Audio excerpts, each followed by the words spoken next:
Subscribe करंतु Odia online channel को bell icon को मध्य क्लिक करंतु जहाँ फल आमर प्रत्येक वीडियो सर्वप्रथम Piper. Hariom friends, Odia online channel आपको स्वागत।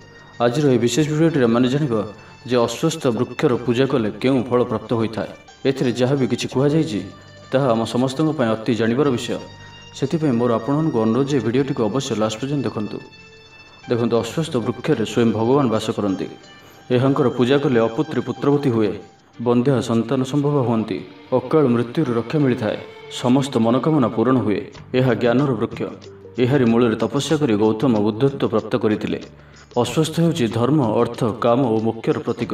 यार पूजा करने द्वारा सर्वरिष्ट खंडन होता है। यह पंचपल्लवर अंतर्गत हेतु पवित्र विचार करा जाए।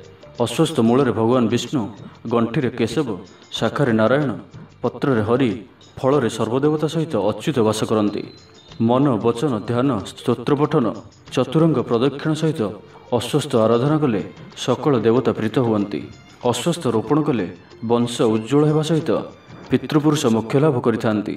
अस्वस्थ वृक्षर मूल जप, होम, देव आराधना, जागयज्ञ और तप आदि कले अक्षय फल लाभ होता है। अस्वस्थ वृक्षर पूजा करने द्वारा सकल देवता प्रीत हुअन्ति।